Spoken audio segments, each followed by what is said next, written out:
Brad Ryberg. Welcome to my mini museum. We're started here in my backyard, where next to me is my disc golf basket. One of my favorite pastimes is disc golf. I started playing about 20 years ago. I started with playing with just a frisbee. We played on UCM's campus, and we'd start about 10:30 at night, and we made up our own course around the university. We would play typically to statues, trash cans, things like that. Well, then when I was doing my student teaching and I moved up to Kansas City, I found out that there were actual disc golf courses here in Kansas City area. Right now we have close to about 30. Now we're going to go check out a couple of my hole-in-one discs. We're now inside my house, where I have 2 discs up on the wall that are really special to me. The first one right here was my first ever hole-in-one. I got it playing disc golf in Colorado. It's a really cool course called Beaver Ranch. You actually play up 3 or 4 holes up the side of a mountain, throw on top for a while, and then work your way back down. And it was up top that I got my first hole-in-one. The really cool thing was that my really good friend John and my bonus son, I got married and got a couple bonuses out of the deal. My bonus son Jake was with us too, so they got to witness it. Welcome to my man cave. This is probably one of the favorite places in my whole house. Down here is a spot where I can hang out with my kids. That's Briella on the back couch there. Ethan and Jacob up front, they are my bonus sons. Ethan is 12, Jacob's 16. We've spent lots and lots of time down here together, hanging out, playing video games, watching movies, just bonding. It's a place where I go to unwind and just have a great time. One of the other cool things about this room is that I've been able to keep in touch with my friend Tom, who lives in Texas. I don't know that we'd be as close if we weren't able to get online and play video games together.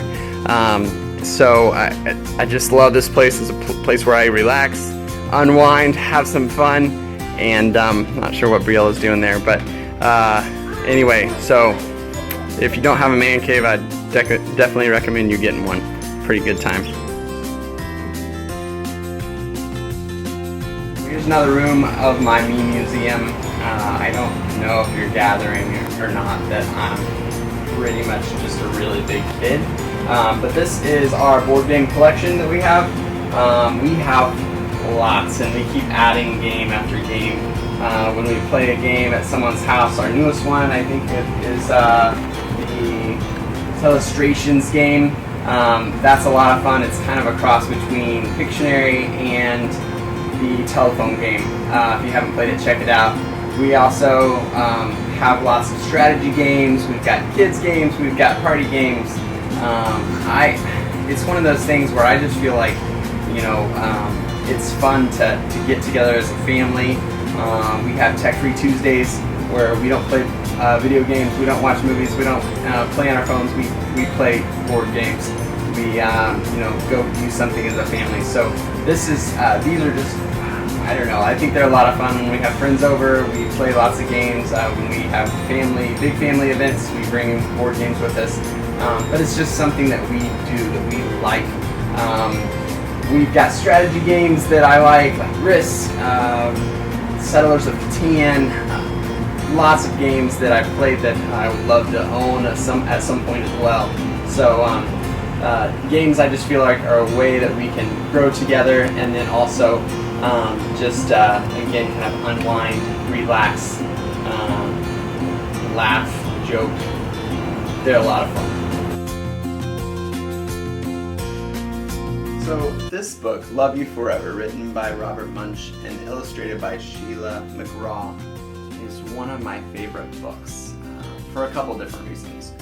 One is when I first started reading this book to my students, I read it from the perspective of a person, myself, having 2 loving parents that would do just about anything for me growing up.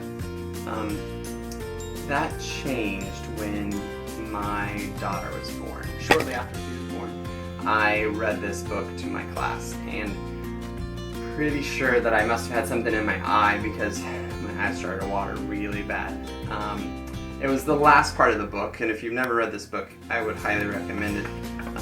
And it says, then he went into the room when he was where his very new baby daughter was sleeping. He picked her up in his arms and very slowly rocked her back and forth, back and forth, back and forth. And while he rocked her, he sang, I'll love you forever, I'll like you for always, as long as I'm living, my baby you'll be. And so it was at that point that I got that teary-eyed, because I was a brand new dad. I was so excited about my daughter, and so excited to love on her and just spend time with her. I also think about this book as being one that parallels my literacy life, because when I was younger I loved for my mom to read stories to me, and now I enjoy reading stories to my daughter and to my students.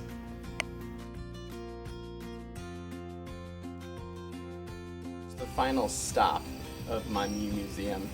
This is my motorcycle. It's a Suzuki Boulevard M50. I call it the Night Rider. To me, this bike represents freedom, adrenaline. There's just no other rush like it. I've been riding this since about 2000, and I just love it. This is, I think, my 4th bike. I'm lucky enough to even have a part-time job where I get paid to ride motorcycles on Saturdays. People that want to go on test rides, I follow them down 150 highway, so it's pretty cool. I really like my motorcycle just because it's a way that I can blow off steam, just kind of unwind, let loose. I think I'm going to do that right now. So thanks for watching, and you guys take care.